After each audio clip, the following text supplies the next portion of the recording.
Wanted to draw a picture for listeners out there, a very simple, crude picture that describes effectively the false left-right paradigm.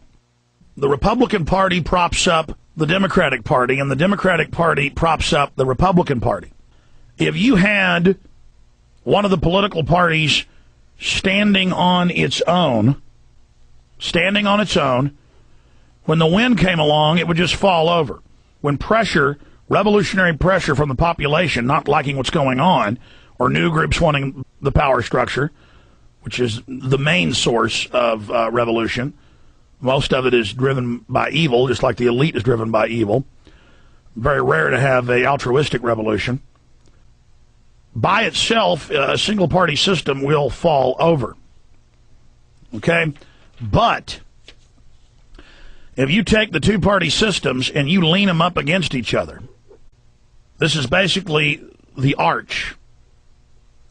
Their force going together keeps them together and makes it become a very strong, stable platform on which they can build their hierarchical New World Order system. Okay? So the current two-party system has been dominated and bought up and controlled by the elite that sits atop it. Now, the elite with a one-party system would not be balanced on top of one party. They would be subject to being toppled, being pushed over easily. But you put the two parties up against each other, they form a royal arch. And now it's very hard to separate those two because they're leaning up against each other. I mean, this is really simple, but I want to explain this to people. Check it out, folks.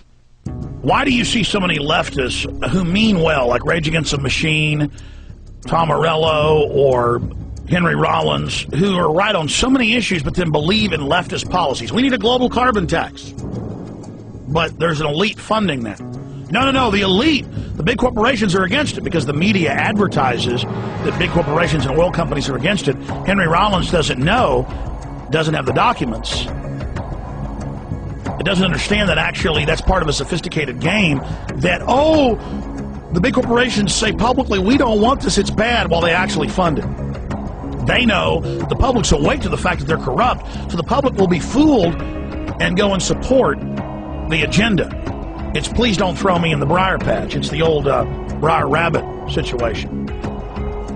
Here's the political field, and this is where the population resides. And then we supposedly, through the grassroots, come up into the political party.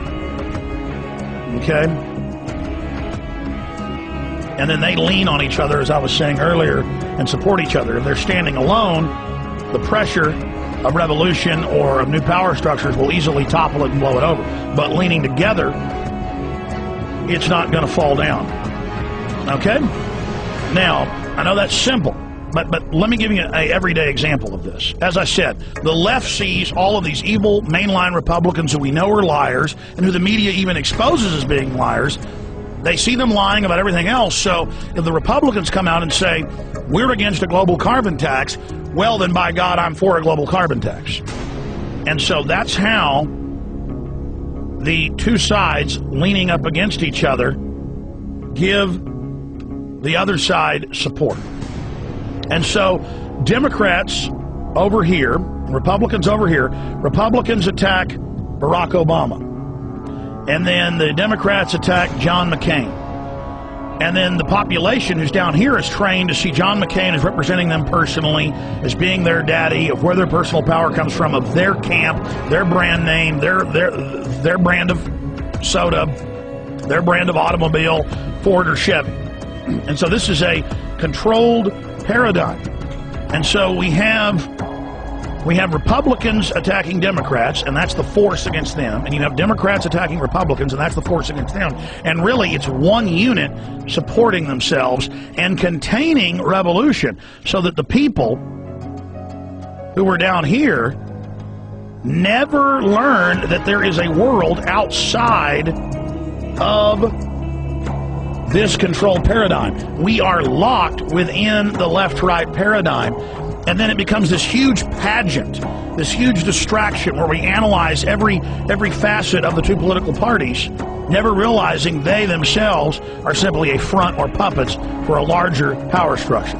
Now, this is incredibly simple, but that's how this works. And then the two parties can limit the issues that are debated to this controlled paradigm. They can limit the scope of differences, which, if you look at it, there's almost no difference between the two, instead of getting the people to look outside the box at the wider world.